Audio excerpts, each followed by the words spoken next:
সময়ের সঙ্গে চলতে আমি বরাবরের জন্য ভালোবাসি। তাই সকাল সকাল চলে এসেছি আমি রিষড়া স্টেশনে আমার সমস্ত সারাদিনের কাজ সেরে।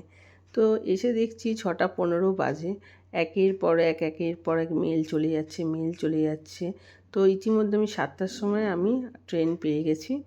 তো 7টার সময় ট্রেন পেয়ে গেছি। এই হচ্ছে 7টার সময় ভোরের ভীষণ একটা সুন্দর ছোট্ট জার্নি। তো এখান থেকে আমাকে 9টার মধ্যে কাজটা কমপ্লিট করতে হবে, তাই এত সকালে আমার উঠে বেরিয়ে যাওয়া। আর এই দেখো আমি বৈদ্যবাটী স্টেশনে এসে গেছি।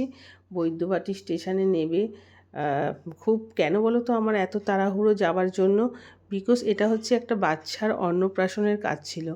অন্নপ্রাশনে তার মাকে সাজানো ছিল।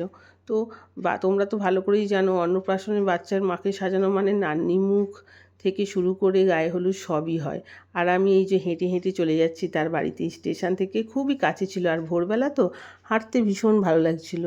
খুব মানে মেঘলা মেঘলা আকাশ ছিল, এত সুন্দর মিষ্টি মিষ্টি রোদ্দুর ছিল। তো গিয়েই দেখি এই দেখো ছোট্ট কচি দুধে বাচ্চার মা কত বড় একটা লম্বা চুল নিয়ে বসে রয়েছে।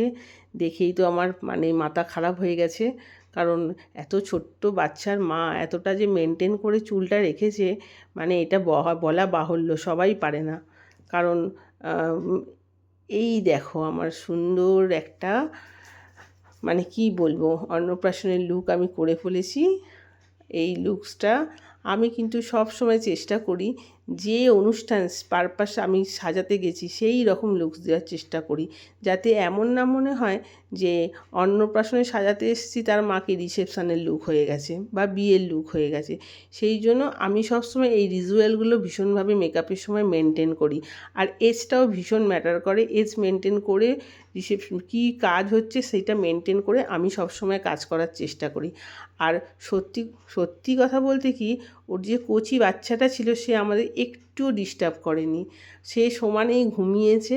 আর দেখো অত লম্বা হেয়ারটা আমি কত সুন্দর করে বান করে এত সুন্দর করে লাগিয়ে দিয়েছি, একদম খুলবে না। আর এই যে লিটিল মাস্টার উঠে গেছে, বেলা তখন 10টা, আমার সাজানো কমপ্লিট হয়ে গেছে 9:30-র মধ্যে। 9:15-র মধ্যে মেকআপ কমপ্লিট, 9:30-র মধ্যে অল কমপ্লিট। তার মধ্যে লিটিল মাস্টার উঠে বড় বড় চোখ করে আমাকে দেখছে, ভাবছে এ আবার সকাল সকাল কে এলো রে বাবা।